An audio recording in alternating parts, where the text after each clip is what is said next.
Hello there, welcome to the Football Block. My name is Brandon, and today we have another episode of the Weekend Roundup, another episode of News Bits. We are back from an international break. It was a pretty good international break, in my opinion. Some very high-profile matches, World Cup qualifiers, Euro qualifiers, friendly, stuff like that. But now, it is time for club football to resume. And Champions League is back in the midweek, but before we're going to look at that, we of course have all the big games to talk about over the weekend. As usual, let's start off in England with the English Premier League. On Saturday, we had Arsenal going up against Brentford. They were away from home at Brentford there, and it was a very tough game for Arsenal. I think that Brentford really made it tough for them. There were some dicey moments, but at the end of the day, Arsenal did find a winner. It was a goal from Kai Havertz, a rare goal from Kai Havertz, to be perfectly honest. A very nice header from him. Silly celebration there at the end. Important win for Arsenal. Very, very important win. They are still in the title race, even though they may have faltered a little bit. But of course, seeing how Man City is not as impervious as they were last season, this is still a very wide open race, and Arsenal very much has a real chance. Speaking of Man City, we had Man City versus Liverpool, and probably the most anticipated matchup of this entire weekend. Manchester City hosted Liverpool, and it was a game that was very, very back and forth. Now, I've debated back and forth. Is the reason that this match was so open because Liverpool and Man City were just so strong going forward, which it's perfectly reasonable when you look at the attackers on both sides, or was it more so they just kind of had a poor defensive showing? Which, I mean, if you just look at the game, there was a lot of misplaced passes. There was just kind of a lack of composure from both teams in the back there. I think the answer at this point probably lies somewhere in the middle. Because like I said, some of the build-up play for Liverpool, for example, between Mohamed Salah and Darwin Nunez, who I think both had a really good game, was masterful. But then at the same time, you just look at how good Phil Foden and Erling Haaland were on the other side of the pitch. But then there was also tons of, misplaced passes from Ederson and Alisson. There was, just some mistakes here and stuff like that. Overall, it wasn't as exciting as many of the meetings between these two teams have been in the past before, but it was still a quality match. Erling Haaland opened the score in the first half there, and like I said, it was very, very back and forth. Liverpool had a lot of chances to equalize. However, as the second half started, I think Man City really started to gain a foothold of the match. They really grabbed the match and was able to dominate, and I'm very, very surprised that Liverpool was able to equalize. Very good link of play between Mohamed Salah was able to pass a really good ball into Trent Alexander-Arnold, who made a run into the midfield and scored with a pretty nice shot there as well. At the end of the day, I think 1-1 is probably a fair result, even if Man City were overall slightly the better team, considering how good specific players for Liverpool were. I think that 1-1 is a fair result. We also had a crazy matchup here. Newcastle going up against Chelsea. This match started off very, very close. I thought that both teams had numerous chances. It would be Newcastle that opened the score through Alexander Isak, only for Raheem Sterling to equalize only about 10 minutes later. And then from this point, I thought that throughout the majority of the first half, it was, very hard to tell which team really was going to come out on top, if a team was going to come out on top. But that completely changed in the second half. Almost immediately in the second half, I thought that Newcastle took complete charge, and then they scored 2 goals in the span of 2 minutes. You get a goal from Las Chiles, I hope I'm pronouncing that right, and then Joe Linton to make it 3-1, completely flipped the match in Newcastle's favor. And then things went from bad to worse after Reece James picked up a second yellow and got himself sent off. From that moment on, there was absolutely no chance for Chelsea. Gordon put to another goal in Newcastle's favor, and the scoreline finished 4-1 to Newcastle. Overall, very good performance from Newcastle. And this Chelsea team, despite playing so valiant against Manchester City in the last game we saw them play 2 weeks ago, they completely fell apart here. And I think that just goes to show that as Pochettino is really, kind of forming a style into this team. You're seeing, a path in the right direction, but there are still some visible flaws with this team, particularly in their defense and how well put together as a unit their defense is, and also some youth and experience in the team, which, to be fair, is expected. Anyway, moving on to the next day, we had Tottenham going up against Aston Villa. Tottenham at one point were top of the table. No longer are they top of the table, and no longer is that great winning run still going on, it looks like, as they fell here 2-1 to Aston Villa. They did score first. Actually, one of the best goals of the weekend, Giovanni Lo Celso. Goal off a corner, and the ball went past everyone, and with a very nice volley, he crashed the upper net. No chance for Emi Martinez in goal there. But after that goal, it seemed that I think Aston Villa kind of regained their composure, and for the most part, were the much better team. Pau Torres scored a very, very nice header just before halftime. And then right after halftime, Ollie Watkins put in the winner. He actually had a goal chalked off in the first half that would have been an equalizer.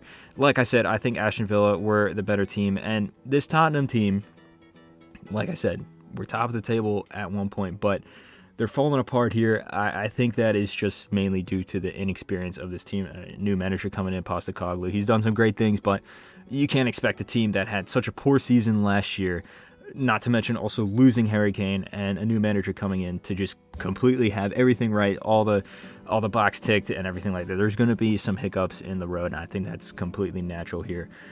Then also on Sunday, we had Everton going up against Manchester United. Pretty much a routine win from Man United. I think this is one of their best performances this season. They won 3-0.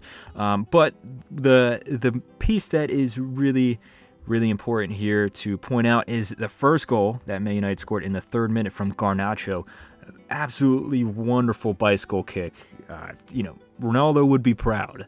This was one of the best goals that you will see, one of the best bicycle kicks that you will ever see. Up there with the greatest. Of course, you can compare it to the great bicycle kick from Rooney that he scored for Man United against Man City. Also, of course, the Ronaldo bicycle kick that he scored against Juventus. So, great goal from Garnacho there. Also, very good performance from Man United. Very needed performance as they go into the Champions League, needing to come out with some big performances if they want to progress on to the knockout stage or even to the Europa League. Anyway, let's move on to Spain. Let's look on to La Liga. And then on Saturday, we had Rayo Vallecano going up against Barcelona, and this was a match that, as a Barcelona fan myself, was incredibly frustrating because the first half, there was a lot of questions going into this game about the first half. Throughout the past month or two, Barcelona has not started games well. They have started very slow. They looked fatigued. They looked out of sorts. Ever since that loss to Real Madrid in El Clasico, the manner in which they lost, I think the mentality of this team is cracked. It is fractured. It is not, there is a lack of confidence, it seems, within the team. And unfortunately, this match started off just like all those other matches following the Clasico have started, where Barcelona was very, very poor in the first half there. Yes, there's some injuries to some serious players. For example, Ter Stegen wasn't starting, and Iñaki Peña was starting. Gavi's out for the rest of the season. Lewandowski had just come back. De Jong had just come back. Pedri just came back. So it wasn't a cohesive lineup. Still, also players coming back from an international break, things like that. But still, no excuse for this performance here going up against Rayo Vallecano. Unai Lopez scored the opening goal. Very, very nice strike from him. The ball kind of pinged around into the box. Peña went the wrong way because he was reacting to a shot that was blocked. And then the rebound fell all the way to Unai Lopez, who's a fullback, and he unleashed a wonderful volley into the bottom corner. And Iñaki Peña was not able to get up and dive in the opposite direction in time. Maybe Ter Stegen would have done better, but this is not something that you can really, blame Iñaki Peña for. The second half started. I think that Barcelona actually regained a bit of their composure. There was some, very obvious changes that were needed. Gundogan got subbed in. João Felix got subbed in. Also, Fermin Lopez and Rafinha. I think all the subs actually contributed very well to the game. They all had a good performance in that 45-minute or less than 45 minutes that they played. It still wasn't enough for Barcelona. It still looked like there was a piece missing when it came to being clinical in the attack. There wasn't that normal Barcelona creativity, but Barcelona was able to find an equalizer. Balde crosses in the ball, and then Lewandowski comes in. He has to really contort his body to get a touch on it. In the end of the day, it was actually the center back, Lejeune, who poked in the ball into the back of his net by accident. But a goal is a goal, and it finished 2-1 to Barcelona. That being said, Rayo still played well. I think that Barcelona didn't really have that much of a resurgence. There was penalty shouts. Rafinha was taken down in the box. It's a bit of a controversial one. In the moment, I initially didn't think it was a penalty, but on replay, I think it's a little more up in the air. But, of course, Barcelona this season has not had the referee's favor, despite what a lot of people are saying in the media. On from there, elsewhere in Spain, Atletico Madrid went up against Mallorca, and this was a game that there isn't really a whole lot to talk about, to be honest. It was not the best performance from Atletico Madrid. Mallorca is 17th in La Liga. They're not really going to be that much of a threat to Atletico Madrid on the other hand. But Antoine Griezmann, who has been having a really good season, who has been having, I think, a resurgence of his career playing in this new role for Atletico Madrid, which I've mentioned many times over the course of the past few weeks on this channel. He came away with a very, very beautiful header to win it 1-0 for Atletico Madrid. A header from very far, a very skillful header as well.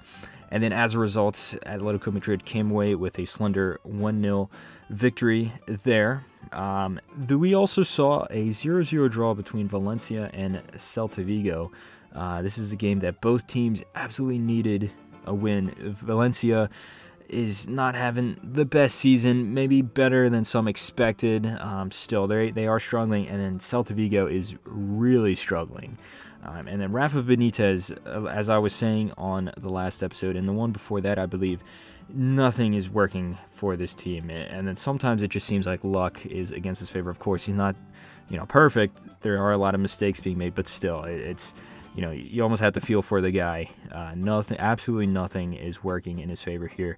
On Sunday, we saw Villarreal come away with a 3-1 win over Osasuna. A very important win for them, considering the very up-and-down season that they are having. Then, one of the biggest matchups of the weekend, we had Real Sociedad going up against Sevilla. A very, very interesting match here. Real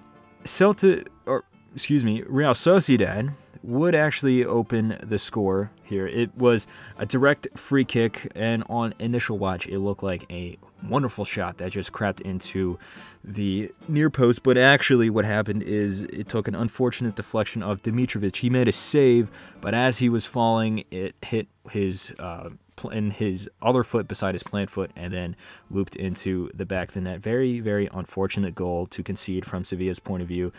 They almost immediately responded with an equalizer. They were playing well, but if there was any doubt about the first goal, there would be absolutely no doubt about this next goal up here from Real Sociedad, as Umar Sadiq picked up the ball and then with one of the best goals of the season, absolutely unleashed a rocket into the top corner. No chance for Dimitrovic here. And next thing you know, it is 2-0 up to Real Sociedad in the 22nd minute. Now, Sevilla did not go out without a fight. Sevilla kept trying to claw back for at least one goal. They eventually, in the second half, would get a goal from Youssef En-Nesyri, a guy that is always consistently popping up with goals for Sevilla. Very important goals, specifically headers. This was another header here. And it was very close to an equalizer as well, as Sevilla had some really close chances. And En-Nesyri actually hit the post with a very good shot that probably would have crept in if it was 2 inches to the right. But there was a moment of madness towards the end of the game. Sergio Ramos, of course, what is a La Liga game? What is a game of football without a red card from Ramos? He went in with an just crazy tackle against Brais Mendes. Initially, it was given as a second yellow and he was sent off, but upon review, and this decision is entirely understandable, it was then changed from a direct red, because if you look at it, he went 2 feet up, studs right on Bryce Mendes, completely took him out. It was outside of the box and no penalty, but still clear red card. And funnily enough, Jesus Navas, in the whole chaos of this situation, said something to the referee. I couldn't tell what he said, but it was something pretty bad, because then he was immediately sent off as well. So heading into the last moments of the game, looking for an equalizer, Sevilla was down to 9 men. Now, funnily enough, they almost actually got the equalizer. They were the more proactive team. They were the more aggressive team going into the past few minutes there, despite having they're being down 2 men, having a disadvantage there. And I think that goes to show that this Sevilla team, the fight is still there. There's a lot of adversities that they're facing, but at the end of the day, that culture, that winning culture that they have, that they've built upon multiple titles in, going back decades, league titles, and then more recently European titles and the Europa League. That is an intangible effect that many clubs around the world don't have. That even when your back's up against the wall, you're still going to have that drive to win, and you can see that here in this Sevilla team. I think overall, despite all the craziness that they've seen, crazy goals, an unlucky own goal, and the 2 red cards there, it was still a good performance from Sevilla, despite them not being able to come away with 3 points. Moving on elsewhere in Spain, we had Cadiz going up against Real Madrid. And this was a game that was very important for Rodrigo. As we saw at the beginning of this season, without Benzema, the entire front line for Real Madrid has kind of been disjointed. Rodrigo was, I think, not really having that great of a performance overall. And especially now that Vinicius Jr. is injured and will be out for some time, there was a lot of pressure on Rodrigo in this match in particular, and he showed up and he passed with flying colors. Because Cadiz, despite being the 16th place team in La Liga, actually were, I think, playing pretty well in the opening few minutes of this match. They had some really close chances to score, but it was Rodrigo who opened the score for Real Madrid. Very, very nice goal from him. Very masterful and skillful dribble, and then a beautiful shot into the upper corner there. And even with that goal, Cadiz still was not going down. They did not give up. They were very close to equalizing. And into the second half, it wouldn't be until Rodrigo scored a second goal, a very similar goal to the first, a very good dribble, that pretty much killed off Cadiz, because after that point, Cadiz basically had no fight left in them. Also, interesting to point out, it was an assist from Modric, who himself has not really been having the best of seasons so far. So very, very important moment and important performance from Rodrigo there. And then what would be a Real Madrid game this season without another goal from Jude Bellingham? In typical fashion here. Overall, I think it was a good performance from Real Madrid, 3-0, despite some of the questions to be asked, the defense in the first half. But of course, when you take into account all the injuries that they have, this was overall very important and very crucial 3 points that they have here. Another game to mention here is Real Betis was able to defeat Las Palmas. Very, very close game here. Only a 1-goal margin after an early goal from William Jose, which is very important for Real Betis as they try to keep up with the rest of the pack. And then on Monday, we had the league leaders, Girona, going up against Athletic Bilbao in a very, very high-profile matchup here. Girona, I think, wasn't as composed as they usually are in this particular match. It was a very, very back and forth match. There was tons of chances for both teams, but I think what Girona's problem was, and it's not to say that this is necessarily something they could have easily done, but it was the threats of the Williams brothers for Athletic Bilbao on either wing. Both Nico and Iñaki Williams right there. Two of the most fun players to watch in La Liga and two of the most dangerous players in La Liga. They absolutely tore Girona's backline to shreds.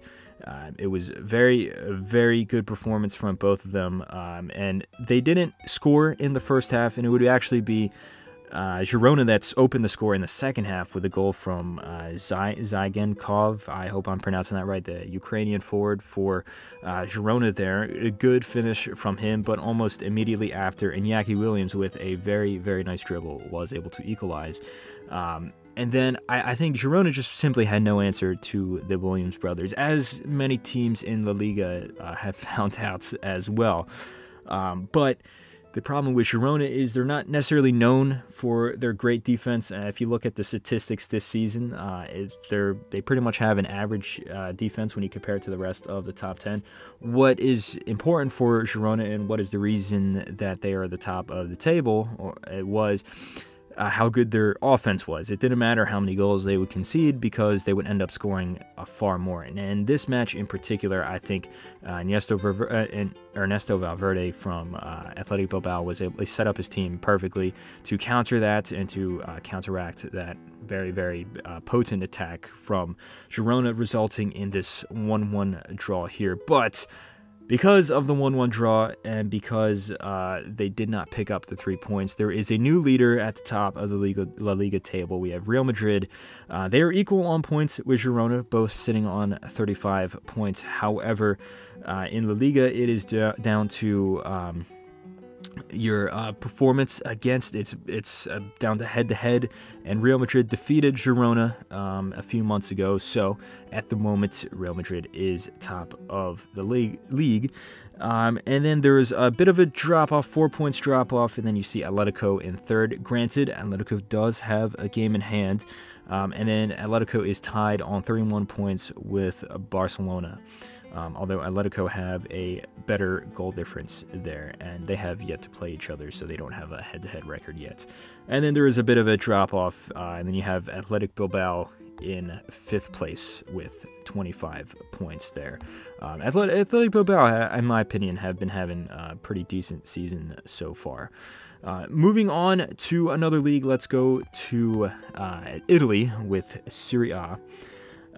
We had an interesting line of matchups on Saturday. We had Atalanta going up against Napoli, and this match was particularly interesting going into the game because Napoli was going into this with a new coach. We had Materazzi at the helm after Rudy Garcia had been sacked for the string of poor performances that Napoli were having. I think it was a little harsh to sack Garcia at this point of the season. We're just about halfway through, coming up on halfway through. It is very hard to replicate what Spalletti did with Napoli last year. Maybe you can argue Garcia needed some time, and it wasn't all bad. There was some good performances there. That being said, I think in this match here, under the new manager, Napoli actually played really, really well in the first half. Maybe you can chalk it up to just a new manager boost, but it was tons of chances in Napoli's favor, despite the fact that they were the away team. And Kvaratskhelia actually opened the score. A very nice header from him, assist from Di Lorenzo. It was a good header right at the stroke of halftime. But in the second half, I think Atalanta was able to find their feet. There was some good passages of play there. And then Lookman, the very prolific striker for Atalanta this season thus far, was able to equalize to make it 1-1. But at the end of the day, Napoli did come away with a win after a goal from Elmas.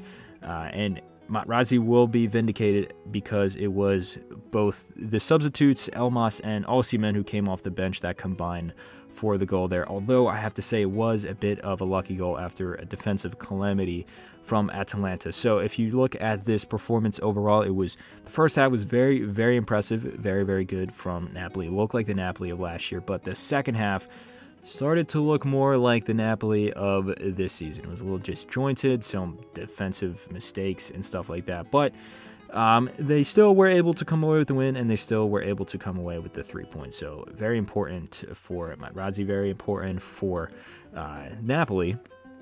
Elsewhere, we had AC Milan going up against Fiorentina in a very, very close match. Both teams, I thought, defended very well throughout the entirety of the match. Fiorentina didn't really have that much going forward. but they were able to kind of snuff out everything that AC Milan had going at them. There was a few chances here and there, and the only goal of the match, as is finished at 1-1, was actually from Tio Hernandez, who scored a penalty.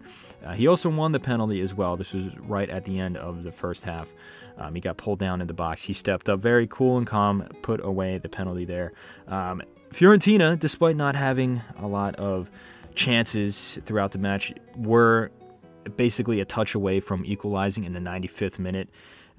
It was a very, very point-blank range, very close point-blank range shot from Mandragora. I hope I'm pronouncing that right. He was able to rip off a shot, but Mike Mignon stepped up with a wonderful save.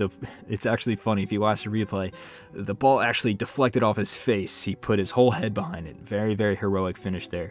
Now, one thing about this match that is very important to mention is that history was made here. Francesco Camarda, the Italian youngster there, made his debut for Milan and became the youngest player to ever play in Serie A. Now, moving on to the last game we're going to talk about on Saturday in Serie A, we had an upset here. Salernitana was able to defeat Lazio. Salernitana, who were actually the most bottom team in Serie A, in 20th place, were able to defeat Lazio, who, despite having such a great season last year, finishing second in Serie A, they are languishing in 11th place right now. They're not even in the top half of the table. Very, very poor performance there. And they actually opened the score, goal from Immobile from the penalty spot. But in the second half, Salernitana were able to equalize and then able to grab the winner as well. Antonio Candreva, the former Lazio player himself, scored an absolute worldie.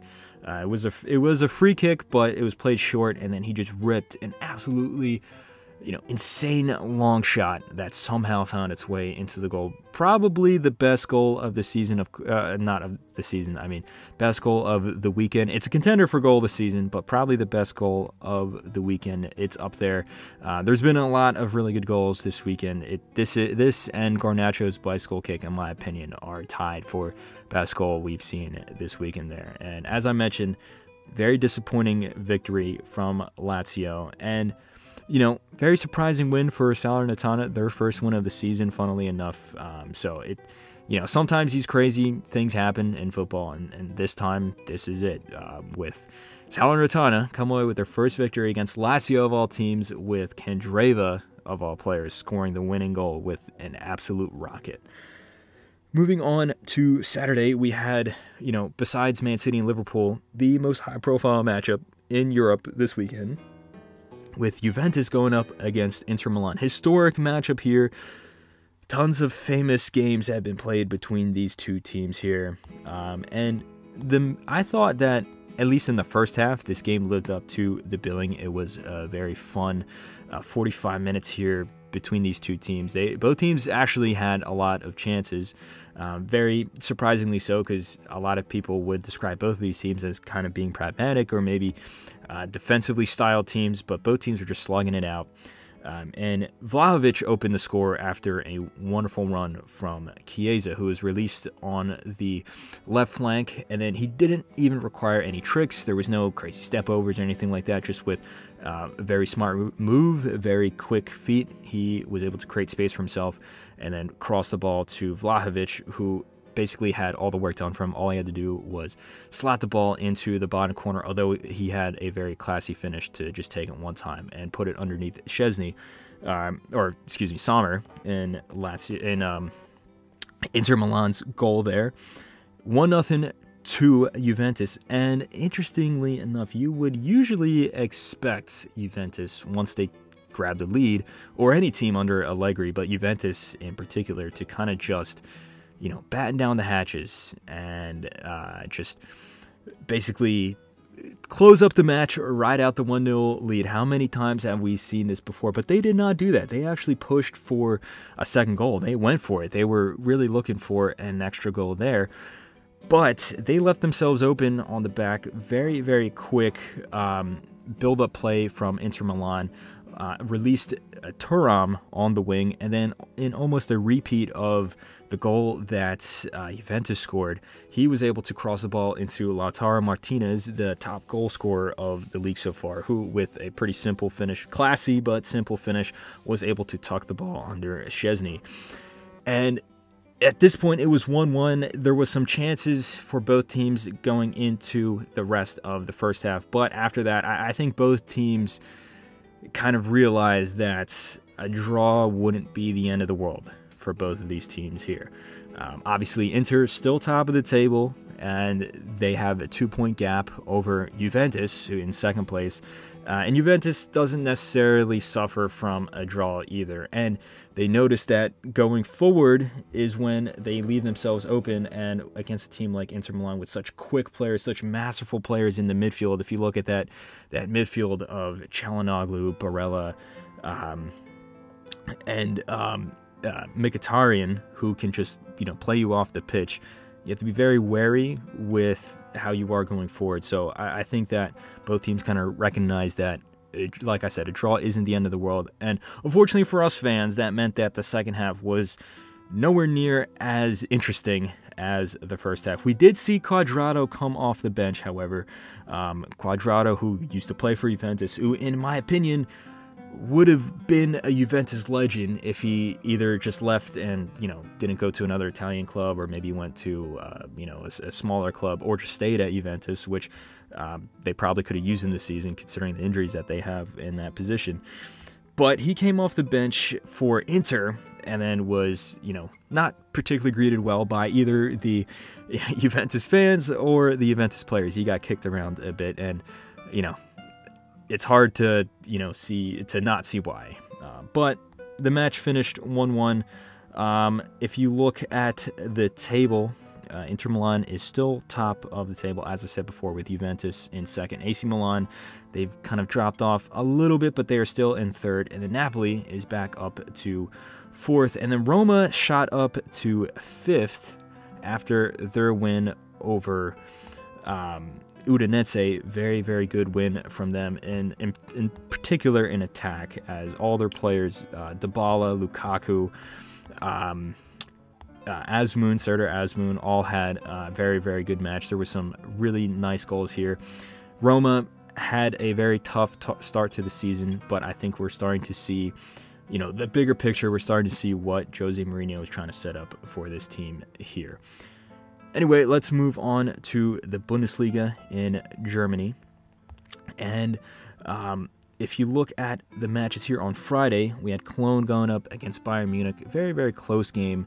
Bayern Munich wasn't necessarily at their best going up against 18th place Cologne, but it was a win nonetheless. Harry Kane with yet another goal for Bayern Munich. It is crazy the numbers this guy is putting up. He is currently the top scorer of the Bundesliga with 18 goals so far this season. He is just having the best of time in Bavaria.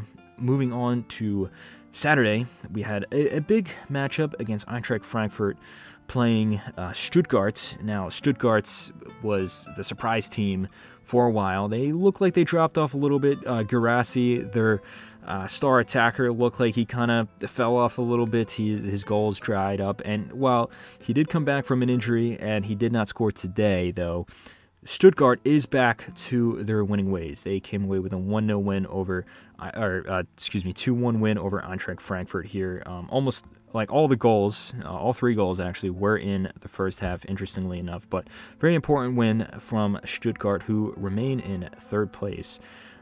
We also saw Bayer Leverkusen, the other surprise team. They came away with yet another win over Werder Bremen. 3-0 win over Werder Bremen here. Another goal from Grimaldo, who is looking to be one of the best signings in Europe this season.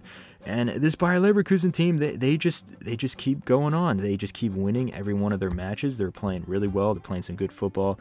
And then every team they go up against, it results in a win for Bayer Leverkusen. And I think I said this last time in the last video. We keep saying, eventually these guys are going to fall off. Eventually Bayern Munich's going to come away with the win here. But every week we come back, and Bayer Leverkusen has yet another win here. Of course, maybe when Xabi Alonso inevitably goes to Real Madrid and some of these players get bought by bigger teams, Bayern in particular, then the team will be picked apart like usual. But who knows? Maybe in between that point and now, they could come away with some type of title, whether it be the Pokal or maybe even the Bundesliga. Who knows? Elsewhere in Germany, there was a match between Wolfsburg and Leipzig. Leipzig kind of having a bit of a poor run of form here. They actually fell 2-1 to Wolfsburg. Wolfsburg is sitting in eighth place, but with this win, they're inching back up the table, and Leipzig falls down to 5th place. Then we also had a goal fest between Borussia Dortmund and Borussia Mönchengladbach. This match finished 4-2.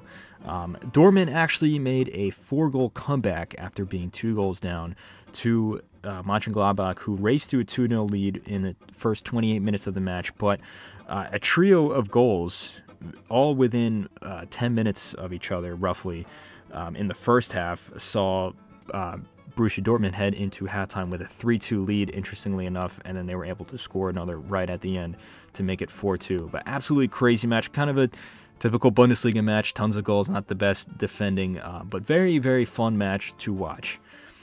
Moving on to France in Ligue 1, there's not a whole lot of to talk about over the course of all the games of the weekend here, but one of the biggest matches in all of Europe this weekend actually happened on Friday, where we saw PSG go up against Monaco, one of the, historically, over the past few years, one of the, biggest contenders going at PSG, one of the biggest threats to the throne, as PSG almost always, not always, but almost always comes away with the league title at the end of the season here. This was a match that definitely had a lot of goals and was definitely a fun game to watch. Gonzalo Ramos scored a very important goal for himself.